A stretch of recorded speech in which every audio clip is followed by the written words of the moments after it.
الحمد لله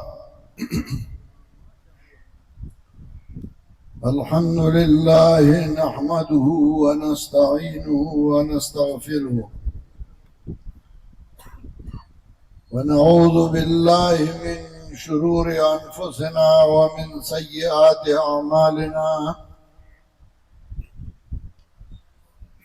من يهده الله فلا مضل له ومن يضلله فلا هادي له ونشهد أن لا إله إلا الله وحده لا شريك له ونشهد أن سيدنا ومولانا محمدا عبده ورسوله صلى الله تعالى عليه وعلى آله وأصحابه وسلم أما بعد فأعوذ بالله من الشيطان الرجيم بسم الله الرحمن الرحيم والنجم إذا هوى ما ضل صاحبكم وما غوى وما ينطق عن الهوى إن هو إلا وحي يوحى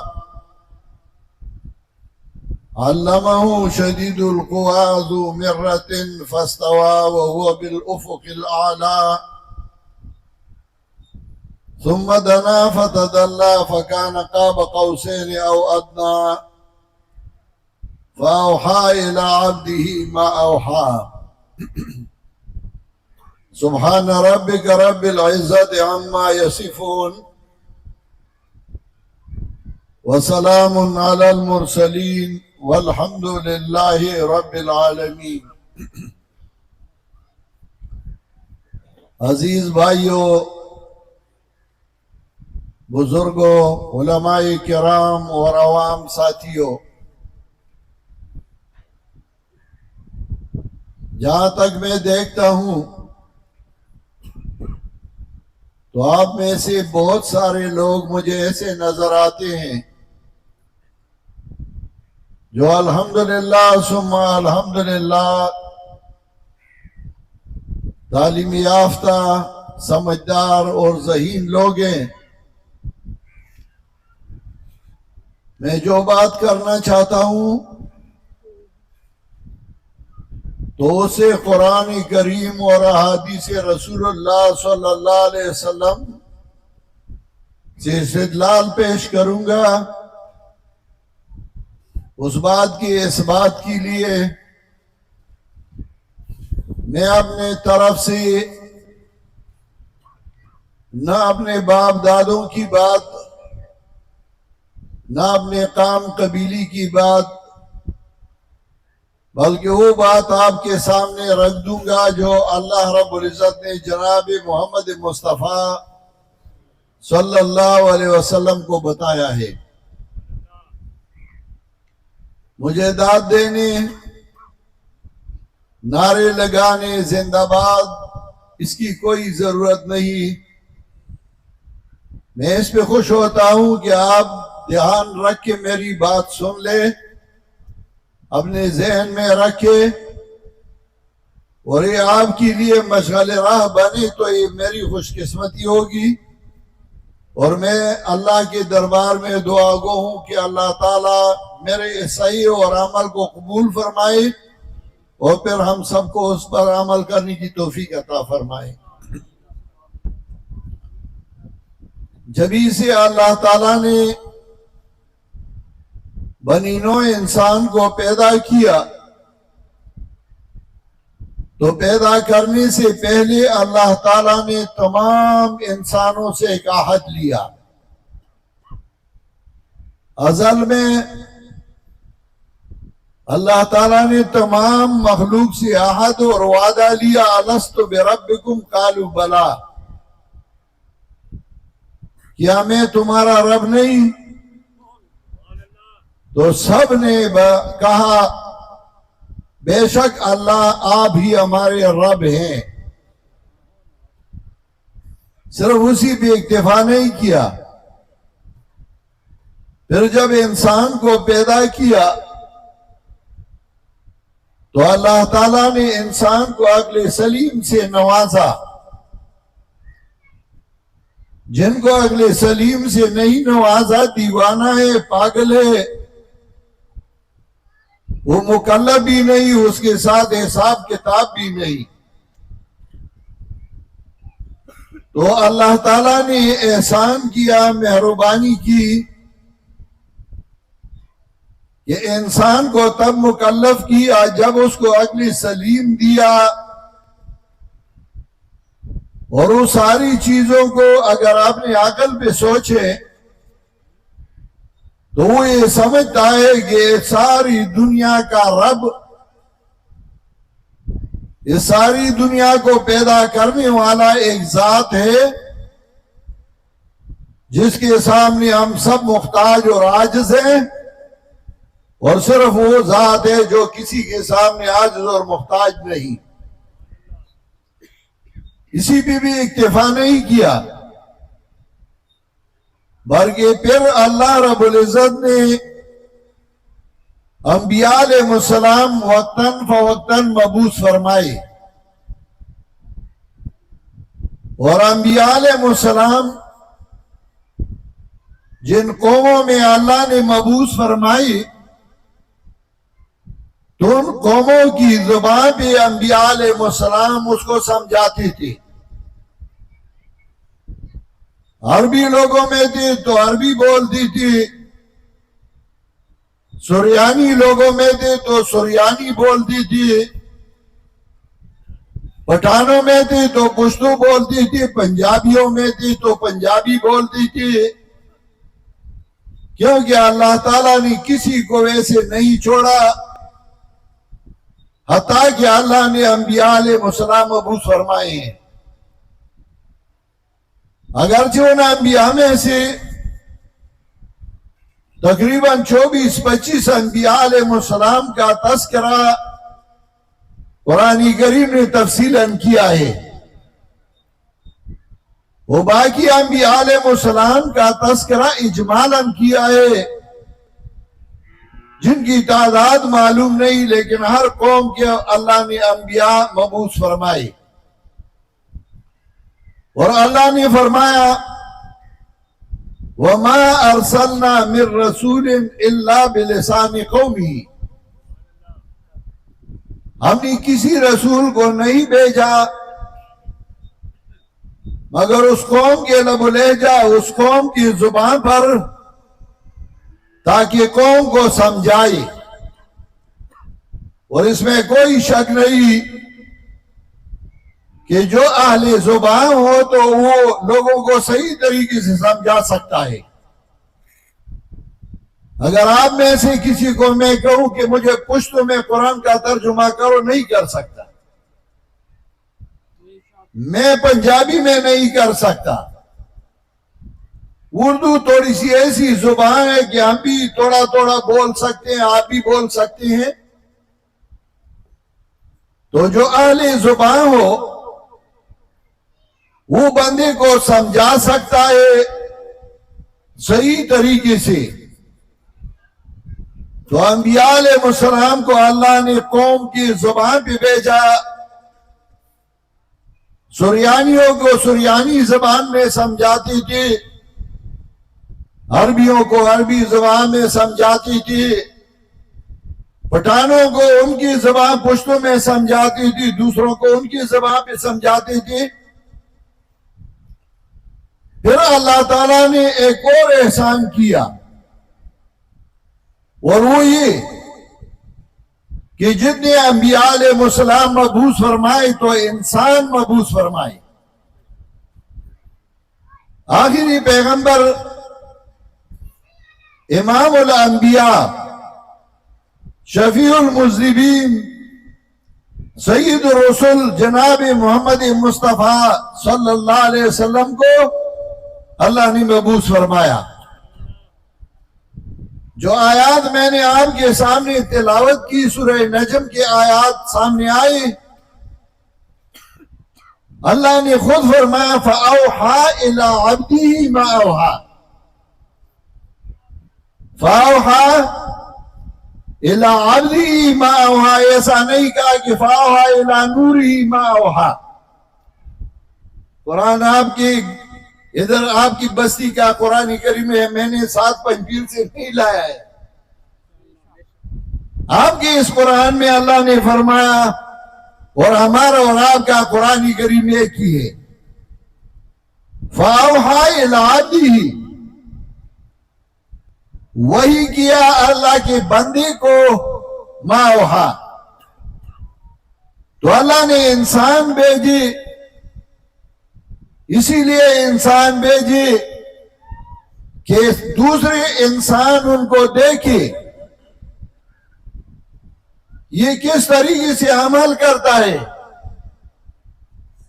کس طریقے سے بولتا ہے، کسی طریقے سے لوگوں کو سمجھاتا ہے، کس طریقے سے شادی اور بیاہ کرتے ہیں، کس طریقے سے زندگی گزارتے ہیں، اپنوں کے ساتھ، پرایوں کے ساتھ، دوستوں کے ساتھ، دشمنوں کے ساتھ کیسی زندگی گزارتے ہیں تاکہ لوگ دیکھیں۔ چنانچہ اللہ نے رسول اللہ صلی اللہ علیہ وسلم کو ایسے صحابہ عطا کیے جنہوں نے رسول اللہ صلی اللہ علیہ وسلم کی ہر ادا، اٹھنا بیٹھنا، سونا جاگنا، چلنا پھرنا،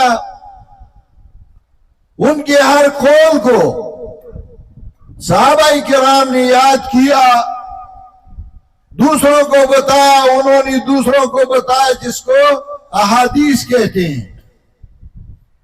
حدیث نبی علیہ السلام کی قول، نبی علیہ السلام کی فعل، نبی علیہ السلام کی ادا، وہ ساری جو ذکر کی اس کو احادیث کہا جاتا ہے۔ تو اللہ نے انبیاء مبعوث فرمائی، اور پھر انبیاء میں انسان مبعوث فرمائی۔ رسول کا اطلاق جنات میں بھی ہو سکتا ہے۔ رسول اللہ صلی اللہ علیہ وسلم قرآن کریم پڑھ رہی تھی، اور اسی میں جنات کا ایک گروہ آیا اور قرآن کریم کو سنا، کیونکہ رسول اللہ صلی اللہ علیہ وسلم سے پہلے آسمان کی طرف جنات جاتی تھی، اور اللہ جو حکم ملائک کو، فرشتوں کو کرتی تھی، تو دنیا میں آ کر کچھ کائنوں کو، کچھ تربیتیوں کو، کچھ نجومیوں کو بتلاتی تھی کہ کل یہ ہونا ہے، پھر ایک بات سچ اور 100 جھوٹ ان میں لاتی تھی، اور لوگوں کو کہتے ہیں کل بارش ہونا ہے، کل یہ ہونا ہے، یہ ہونا ہے۔ جب اللہ نے محمد رسول اللہ صلی اللہ علیہ وسلم کو مبعوث فرمایا، ان کا جانا وہ بند ہوا، شغلی اس کے پیچھے لگ گئی، اپنے بڑے کو جمع ہوئی اور کہنے لگی کہ ایسا ماجرا ہے۔ بڑے نے ان کو کہا قرآن کریم میں اشر مرید بمن فی الارض مراد بہم ربہم رشدا، اللہ نے عذاب کا فیصلہ کیا ہے، یا اللہ نے لوگوں کی اصلاح کا فیصلہ کیا ہے۔ جاؤ دنیا میں دیکھ لو، جنات کے مختلف گروہ، مختلف جماعتیں تقسیم کیے۔ ایک گروہ جو نصیبین کی علاقی کا تھا، ان کو صوبہ تہامہ حوالہ کیا گیا۔ صوبہ تہامہ تقریباً 500 کلومیٹر مربع میل ہے۔ وہ آئے دیکھتے ہیں کیا ماجرا ہے، کیا واقعہ ہے۔ ایک مقام پہ رسول اللہ صلی اللہ علیہ وسلم قرآن کریم پڑھتے ہیں، اور انہوں نے سنا۔ جب جنات نے قرآن سنا تو انہوں نے آپس میں جو ڈائلاگ کیا، مکالمہ کیا، قرآن کریم نے اس کا تذکرہ کیا ہے۔ اللہ نے فرمایا قُلْ أُوحِيَ إِلَيَّ أَنَّهُ اسْتَمَعَ نَفَرٌ مِّنَ الْجِنِّ قُلْ أُوحِيَ إِلَيَّ أَنَّهُ اسْتَمَعَ نَفَرٌ مِّنَ الْجِنِّ کہہ دیجئے میرے پاک پیغمبر مجھے وحی کیا گیا کہ جنات کا ایک گروہ آیا اور انہوں نے قرآن کریم کو سنا. اوحی الیہ، بذریعہ وحی مجھے کہا گیا. پیغمبر عالم الغیب نہیں، پیغمبر کو غیب کا پتہ نہ تھا. اللہ نے اس کو وحی اتاری اور بتایا کہ جنات کا ایک گروہ آیا اور انہوں نے قرآن کریم سنا. قُلْ أُوحِيَ إِلَيَّ أَنَّهُ اسْتَمَعَ نَفَرٌ مِّنَ الْجِنِّ فَقَالُوا إِنَّا سَمِعْنَا قُرْآنًا عَجَبًا يَهْدِي إِلَى الرُّشْدِ فَآمَنَّا بِهِ. میرے پاک پیغمبر لوگوں کو کہہ دو، بتا دو، مجھے وحی کیا گیا کہ جنات کا ایک گروہ آیا، انہوں نے قرآن کریم سنا. فَقَالُوا إِنَّا سَمِعْنَا قُرْآنًا عَجَبًا، آپس میں کہنے لگے ہم نے عجیب قرآن سنا. عجیب کیوں کہتے ہیں؟ عجیبہ اس چیز کو کہا جاتا ہے جس کا مثل نہ ہو، جس کا نمونہ اور شکل نہ ہو. کہنے لگے ہم نے عجیب قرآن سنا. یہ عجیب کیوں کہا؟ اسی وجہ سے کہ ساری دنیا تقسیم ہو چکی تھی. پروردگار عالم وہ رب جس کے ساتھ انسانوں نے وعدہ کیا تھا کہ تو ہمارا رب ہے.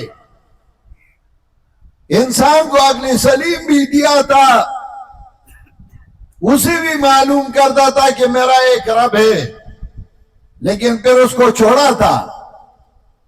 ہندوستان میں مہاراجا رام چندر اور سیتا کی عبادت شروع تھی. چین اور جاپان میں مہاتما بدھ کی شکلیں بنائی گئی تھی.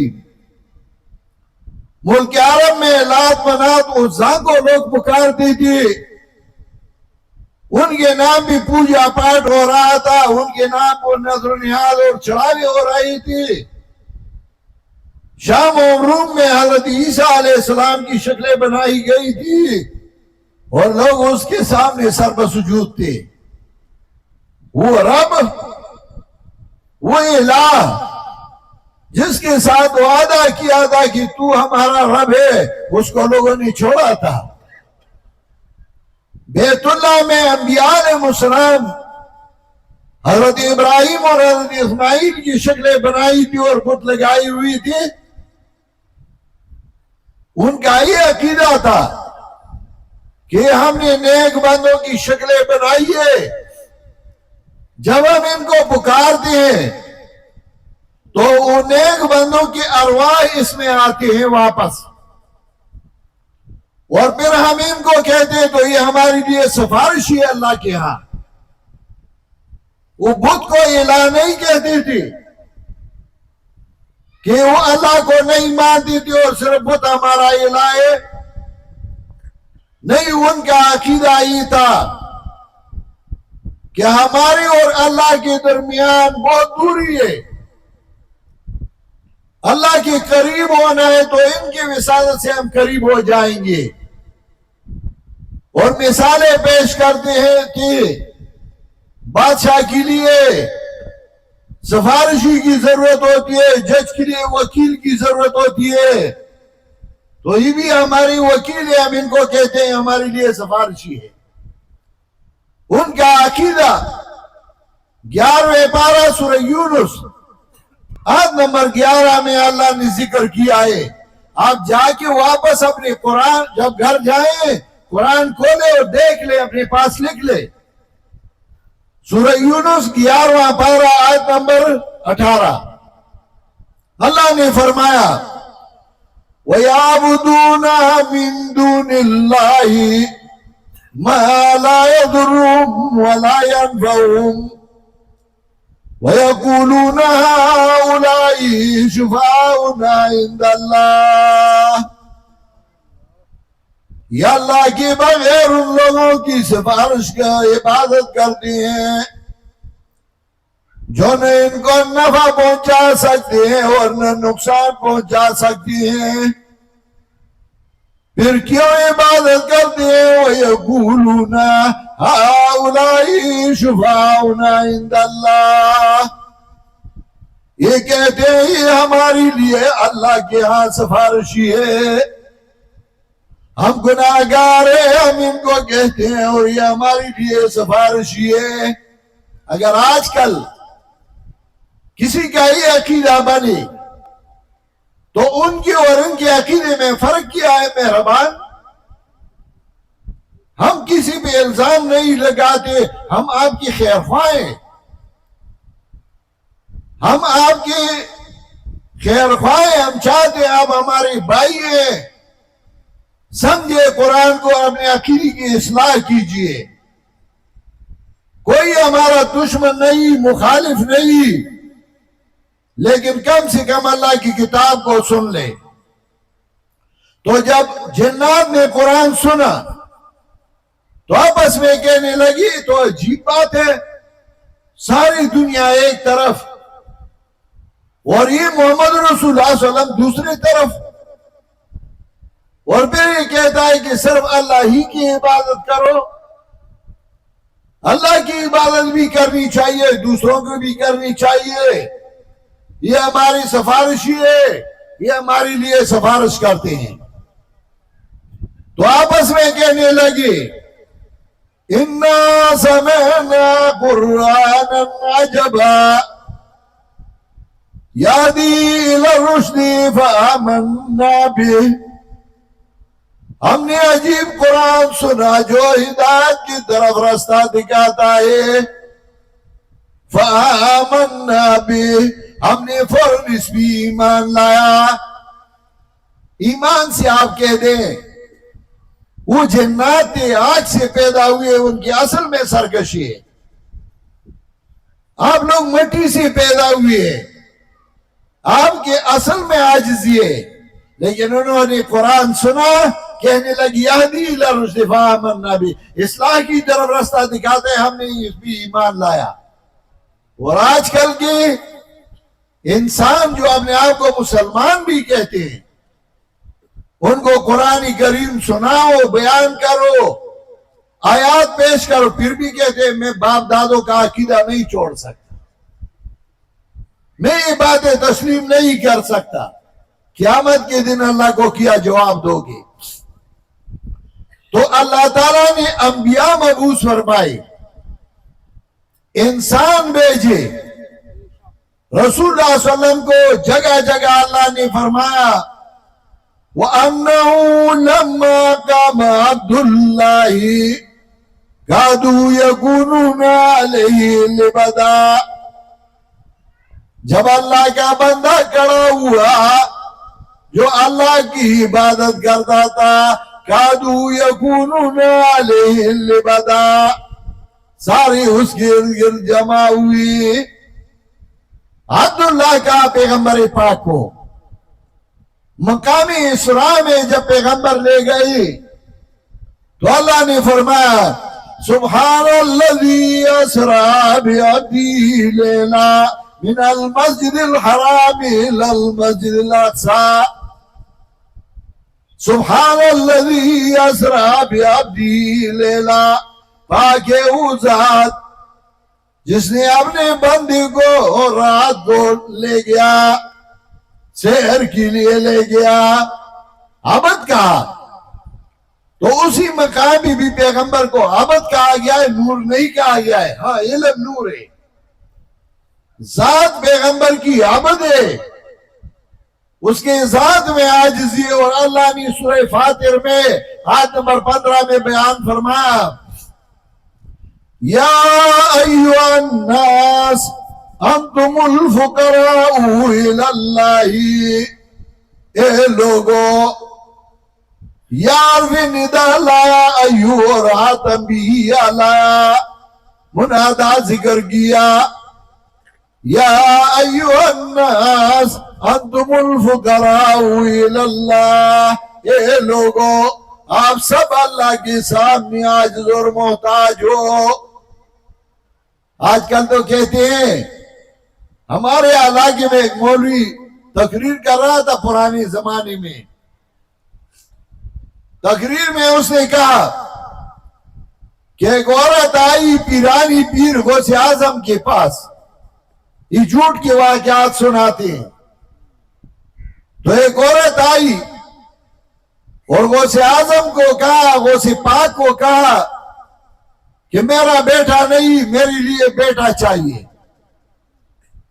غوث اعظم نے اوپر دیکھا، پھر نیچے دیکھا، پھر اوپر دیکھا، پھر نیچے دیکھا. کہنے لگا کہ تمہاری قسمت میں بیٹا نہیں. عورت رونے لگی. جب ادھر ان کے دربار سے نکلی تو غوث اعظم کا نواسا باہر بچوں کے ساتھ کھیل کود میں مشغول تھا، چھوٹا نواسا تھا. اس نے پوچھا، اماں جی کیوں رو رہی ہو؟ اماں جی نے کہا، میں آئی تھی غوث اعظم کے پاس کہ میرا بیٹا نہیں، میرے لیے بیٹا چاہیے. اس نے کہا، آپ کی قسمت میں نہیں. تو غوث اعظم کے نواسے نے ہاتھ اٹھایا اور انگلی ایسا ہوا میں گھمایا، کہنے لگا چلے میرے تمہاری قسمت میں لکھ دیا. دیکھو کرامت مانتے ہو کہ نہیں؟ یہ کرامت ہے. تو آپ نے ان کو ربوبیت کی خدائی کا اختیار دے دیا، الوہیت کا اختیار دے دیا. نیک بندے اللہ کے سامنے محتاج، بے بس اور عاجز ہیں. انبیاء عاجز ہیں. حضرت ایوب علیہ السلام پیغمبر ہیں اور بیماری میں مبتلا ہے. تنگ آ کے اللہ کے دربار میں رونے لگا. وَأَيُّوبَ إِذْ نَادَىٰ رَبَّهُ أَنِّي مَسَّنِيَ الضُّرُّ وَأَنْتَ أَرْحَمُ الرَّاحِمِينَ. یاد کر ایوب علیہ السلام کو جب اللہ کے سامنے رونے لگے، فریاد کرنے لگا. اللہ تو ارحم الراحمین ہے. فاستجبنا له فکشفنا ما به من ضر. اللہ فرماتے ہیں میں نے فوراً اس کی دعا قبول کی اور اس کو اس تکلیف سے نجات دلایا. حضرت یونس علیہ السلام مچھلی کے پیٹ میں ہے اور اللہ کے سامنے پکارتے ہیں، اللہ الہ الا انت سبحانک انی کنت من الظالمین. فاستجبنا له. حضرت زکریا علیہ السلام کا بیٹا نہیں اور مانگتا ہے تو کس کے دربار پہ گیا؟ کون سی پیر کے دربار پہ حاضری دی؟ کون سے درگاہ اور دربار پہ حاضری دی؟ بلکہ اللہ نے فرمایا، وَزَكَرِيَّا إِذْ نَادَىٰ رَبَّهُ رَبِّ لَا تَذَرْنِي فَرْدًا وَأَنْتَ خَيْرُ الْوَارِثِينَ. اللہ مجھے اکیلا نہ چھوڑ، آپ بہترین وارث دینے والی ہیں، اللہ مجھے وارث دے دو. اللہ فرماتے فاستجبنا له ووهبنا له يحيى واصلحنا له زوجه. پیغمبر تھی لیکن ان کے اختیار میں، ان کی بس میں یہ نہ تھا کہ اپنے آپ کو بیماری سے نجات دلائے، اپنے آپ کو مچھلی کے پیٹ سے نکالے، اپنے لیے بیٹا پیدا کرے. اور کون ہے جو اختیار مند ہوگا؟ اختیار والا صرف ایک اللہ ہے.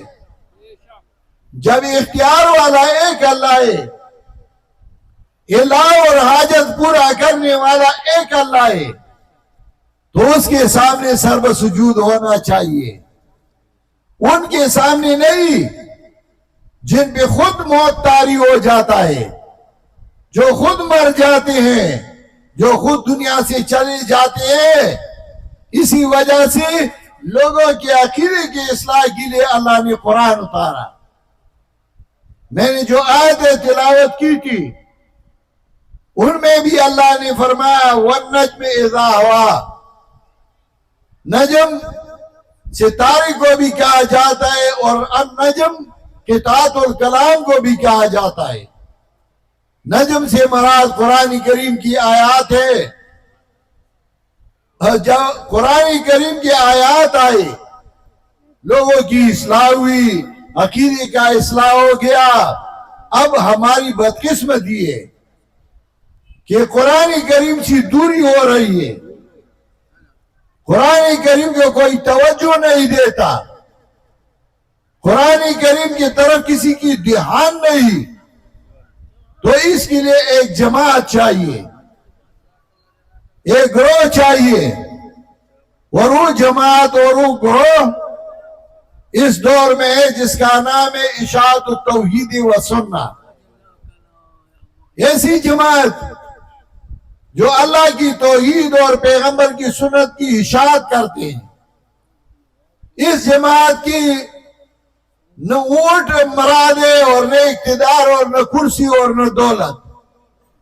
اس جماعت کا مقصد صرف یہ کہ لوگ قرآن کریم کو سیکھیں، توحید اپنائیں اور پیغمبر پاک کی سنت پہ عمل کریں۔ اس جماعت کا اصل مقصد اور اصل ہدف یہ ہے۔ اس کے لیے ہر جگہ ہماری جماعت کے اراکین ہیں، ہم اس میں خوش ہو جاتے ہیں، جیسا کہ ابھی چھوٹے بچے نے قرآن کریم سیکھا اور اپنی والدہ سے سیکھا۔ ایسی مائیں جو اپنے اولاد کو قرآن سکھاتی ہے، یہ خوش قسمت مائیں ہوتی ہیں، ایسی خواتین خوش قسمت ہوتی ہے۔ جو خوش قسمت لوگ ہو وہ قرآن کریم کو سیکھتے ہیں اور سکھاتے ہیں۔ ہماری گاؤں میں، ہمارا ایک قصبہ ہے، گاؤں ہے، 3000 خواتین ادھر قرآن کریم کی مدرسین ہیں، اپنے اپنے گھروں میں قرآن کریم کا درس دیتے ہیں۔ میرے اپنے گھر والی نے قرآن کریم کا ترجمہ 2 جلدوں میں پشتوں میں لکھا ہے، اور ہر سورت کا خلاصہ اور مقصد اور 2 جلدوں میں اردو میں لکھا ہے، اور پھر قرآن کریم کے فہم کے لیے مستقل کتاب لکھا ہے، الوابل الصیب فی دروس شیخ محمد طیب۔ اس میں قرآن کریم سیکھنے کی اصول ذکر کیے۔ حالانکہ ہمارا گرانہ مولیوں کا گرانہ نہ تھا، ہم وہ جٹ پٹھان ہیں، زمیندار لوگ ہیں، خاندان میں کوئی مولوی نہیں گزرا تھا، کاروباری لوگ ہیں، اپنے کاروبار ہیں، زمینیں ہیں۔ میرا سسر جو تھا وہ فوڈ ڈائریکٹر تھا، کلاس 1 آفیسر تھا، لیکن ہم نے اپنے خواتین کو قرآن سکھایا۔ اب الحمدللہ ہمارے گاؤں میں، ہمارے علاقے میں خواتین قرآن کریم کی مدرسین ہیں۔ آپ کو اسی وجہ سے بتاتا ہوں کہ آپ بھی کوشش کریں، قرآن سیکھیں۔ صرف تقریر و جلسوں سے کام نہیں ہو سکتا۔ ہر بندہ کوشش کرے جس کو قرآن کریم کا ترجمہ آتا ہے دوسروں کو ترجمہ سکھائے، جس کو نہیں آتا وہ ایسے بندی ڈھونڈے جو قرآن کریم کو سمجھتے ہیں، ان سے قرآن پڑھ لو، خود سمجھو۔ اگر ایک بادشاہ کا خط آپ کے پاس آیا اور آپ اس کو نہیں سمجھتے، انگلش میں یا دوسری زبان میں، تو کیا آپ اس کو اچھے کپڑے میں لپیٹ کر الماری میں رکھ دو گی اور صبح اور شام چومتی رہو گی؟ نہیں، اس خط کو آپ اٹھاتے ہیں، ادھر نو تو سرگودا شہر لے جاتے ہیں، ادھر کوئی ایسا بندہ ڈھونڈتے ہیں جو اس زبان کو سمجھتا ہو، اور اس کو کہتے ہیں یہ خط مجھے پڑھا دو، یہ بادشاہ کا خط میرے پاس آئے۔ جب اللہ کا خط آپ کے پاس آئے، آپ نے کسی کو یہ کہا ہے کہ مجھے اللہ کا خط سنا دو، میں اس کو سمجھوں؟ یہ صرف مولویوں کی ذمہ داری ہے؟ نہیں، یہ مولویوں کی ذمہ داری نہیں، آپ کی بھی ذمہ داری ہے۔ سیکھ لو قرآن کریم کو، عقیدی بھی ٹھیک ہو جائیں گے، عمل بھی ٹھیک ہو جائے گا، معاشرہ بھی ٹھیک ہو جائے گا۔ میں دربار خداوندی میں دعا گو ہوں کہ اللہ تعالی ہم سب کو قرآن کریم کا خادم بنا دے، چونکہ ہماری جماعت کا بہت بڑا خطیب، بہترین بیان کرنے والا، جس کے بیان پہ ہم بھی فخر کرتے ہیں، حضرت علامہ مولانا عصمت اللہ ملتانی صاحب وہ بھی تشریف لائے ہیں، تو میں چاہتا ہوں کہ اس کا بیان تفصیلی ہو. میں نے تو اختصاراً کچھ ٹوٹی پھوٹی الفاظ میں آپ کو عقیدے اور عمل کی اصلاح کے لیے کچھ بیان کیا، تاکہ میرے لیے بھی اجر و ثواب ہو اور آپ کو بھی فائدہ ہو. اللہ کرے کہ ہم سب کو اس کا فائدہ پہنچے، اور انشاءاللہ تفصیلی بیان میرے بعد ان کا ہوگا. آپ اسی طرح دھیان رکھ کے بیٹھیں گے اور آرام سے سنیں گے اور اس سے فائدہ اٹھائیں گے. وآخر دعوانا ان الحمد للہ رب العالمین.